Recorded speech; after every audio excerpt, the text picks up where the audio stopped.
13 अगस्त 2024 की सुबह लगभग 8 बजे के आसपास जब लोग अपने अपने घरों से निकल रहे थे, तभी गांव के कुछ लोग देखते हैं कि एक खाली जगह में एक बोरी पड़ी है। उस बोरी के चारों तरफ खून लगा हुआ था। और जैसे ही आसपास के लोगों ने यह देखा, फिर घटना स्थल पर सैकड़ों लोगों की भीड़ जमा होने लगी।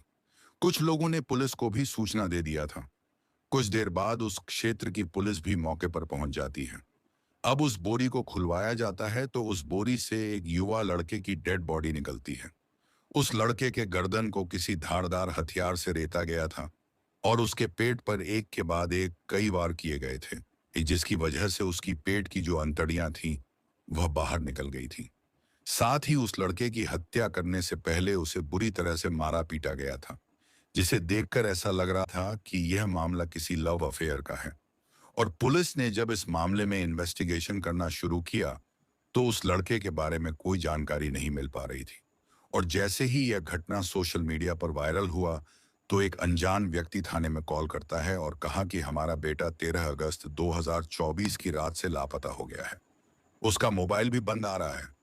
उसे हमने हर जगह ढूंढा, लेकिन उसका कहीं पता नहीं चला। पुलिस उस व्यक्ति को थाने बुलाया और उस लड़के के डेड बॉडी को दिखाया और पहचानने को कहा। लाश को देखकर वह व्यक्ति तुरंत पहचान लेता है। वो लाश किसी और का नहीं, बल्कि उनके बेटा जयप्रकाश का था। नमस्कार, मैं आपका दोस्त सौरभ मिश्र और आप देख रहे हैं सौरभ की स्टोरी। दोस्तों, कहानी में आगे बढ़ने से पहले आप सभी से एक छोटी सी रिक्वेस्ट है। अगर आपने अभी तक हमारे चैनल को सब्सक्राइब नहीं किया है तो जल्दी से चैनल को सब्सक्राइब कर लें और बेल आइकन को ऑल पर कर दें। ये सच्ची घटना बिहार के मुजफ्फरपुर की है। इसी मुजफ्फरपुर में एक जयप्रकाश नाम का लड़का अपने परिवार के साथ रहता था और वहीं दूसरी ओर साहिबगंज की रहने वाली ललिता नाम की लड़की और जयप्रकाश एक दूसरे से प्यार करते थे।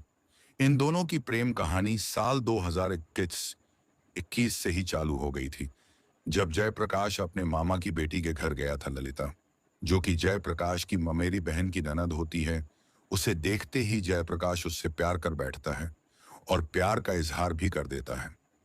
ललिता भी उसके प्यार को एक्सेप्ट कर लेती है और अब दोनों जब भी मौका मिलता था तो दोनों एक दूसरे से चोरी छिपे मिला करते थे। और इसी पल को याद रखने के लिए जयप्रकाश अपने मोबाइल पर फोटो खींच कर रख लिया करता था। और धीरे धीरे वह एक दूसरे के इतने करीब आ चुके थे कि शायद तक एक दूसरे के साथ उनके फिजिकल रिलेशनशिप भी बनने लगे थे। साथ ही जयप्रकाश बीच बीच में ललिता को खर्चा के लिए पैसा दे दिया करता था। यहाँ तक कि जब ललिता बीमार हुई थी तब जयप्रकाश ने ही उसका पूरा खर्चा उठाया था। अब साल 2023 आ जाता है और साल 2023 में ही ललिता बीपीएसएससी यानी बिहार पब्लिक सर्विस कमीशन की तैयारी करने पटना चली जाती है। वह चाहती थी कि वह एक सरकारी अधिकारी बने। इसके लिए वह पटना में तैयारी कर रही थी। इस बीच जयप्रकाश के बड़े भाई ने उसकी गोवा में इलेक्ट्रीशियन की नौकरी लगवा दिया। इसके बाद वह अपने गांव से इलेक्ट्रीशियन की नौकरी करने गोवा चला गया। गोवा जाने के बाद जयप्रकाश ललिता से रात रात भर कॉल कर बातें किया करता था। हालांकि जयप्रकाश के घर वाले ललिता के घर वालों से शादी के लिए बातचीत करने की कोशिश की, लेकिन बात बन नहीं पाई। और एक दिन जब जयप्रकाश ललिता से वीडियो कॉल में बात कर रहा था, तभी अचानक उसे वीडियो कॉल में एक लड़का दिखाई दिया और यहीं से इन दोनों के रिश्ते में दरार आना शुरू हो गई। इसके बाद दोनों के बीच बातचीत कम होने लगी। हालांकि जयप्रकाश शादी के लिए उसे मनाने की कोशिश करता रहा, लेकिन वह नहीं मानी और ललिता शादी करने से इनकार कर देती है। अब जयप्रकाश को लगने लगा था कि ललिता उसे धोखा दे रही है। उसे शक हुआ कि ललिता अब किसी और लड़के से प्यार करने लगी है और उस लड़के से बात करती है। अब इसी बात को लेकर दोनों के बीच काफी ज्यादा विवाद बढ़ जाता है। फिर ललिता जयप्रकाश से बात करना बंद कर देती है। बातचीत बंद होने से जयप्रकाश ललिता पर काफी गुस्सा हो जाता है और गुस्से में आकर अपनी और ललिता के साथ के कुछ प्राइवेट फोटो और वीडियो जो पिछले दिनों अपने मोबाइल में खींच कर रखा था, उसे ललिता के फैमिली वालों के व्हाट्सएप पर भेजना शुरू कर देता है। फिर ललिता के घर वाले यह देखकर जयप्रकाश को धमकी देने लगे। तभी ललिता ने अपनी और जयप्रकाश की प्रेम कहानी अपने घर वालों को बताई। ललिता और जयप्रकाश की प्रेम कहानी सुनने के बाद अब घर वाले एक प्लान बनाते हैं जिसमें ललिता से जयप्रकाश को शादी का झांसा देने को कहा। अब ललिता जयप्रकाश के पास कॉल करती है और उसे कहा कि मैंने तुम्हारे साथ जो किया है वह बहुत गलत किया है, मुझे माफ कर दो, मैं तुम्हारे साथ शादी करना चाहती हूँ। मैंने अपने परिवार को शादी के लिए भी मना लिया है। फिर ललिता उसे पूरी तरह से विश्वास दिलाती है कि मुजफ्फरपुर पहुंचते ही वह उससे शादी कर लेगी। जयप्रकाश को डर था कि कहीं उसकी हत्या ना हो जाए। इसके बावजूद वह ललिता पर भरोसा करके भगवानपुर अपने भाई के किराए वाले मकान पर पहुंच गया। फिर वह 12 अगस्त को ललिता से मिलने मुजफ्फरपुर पहुंच जाता है। मुजफ्फरपुर पहुंचने के बाद वह दोनों एक होटल में पहुंचे जहां दोनों ने मिलकर साथ में नाश्ता किया। फिर ललिता जयप्रकाश को अपने ममेरे भाई के कमरे पर ले जाने की बात कहती है। जयप्रकाश को कहा कि सारी तैयारी वहीं कर ली गई है। अब दोनों साथ में कमरे पर पहुंचे। इसी बीच ललिता अपने घर वालों को कॉल कर जयप्रकाश के कमरे पर पहुंचने की जानकारी देती है।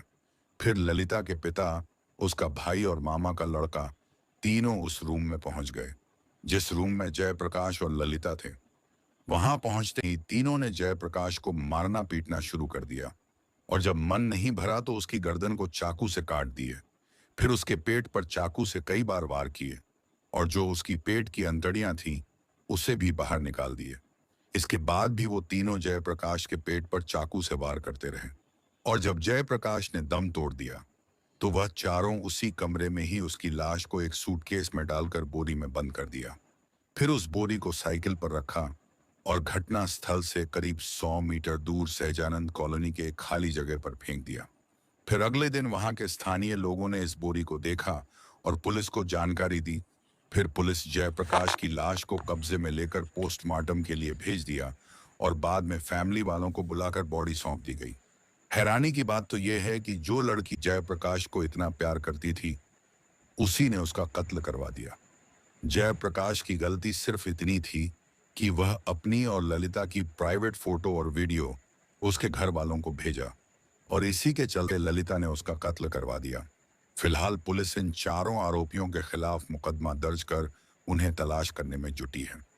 दोस्तों, इस कहानी को सुनाने का उद्देश्य किसी का दिल दुखाना नहीं है, बल्कि आपको सतर्क करना है। और इसी के साथ हम आपसे विदा लेते हैं और मिलते हैं एक और नए कहानी के साथ। तब तक आप सभी अपना और अपने परिवार का ख्याल रखें। स्वस्थ रहें, मस्त रहें। जय हिंद, जय भारत, वंदे मातरम, जय श्री राम।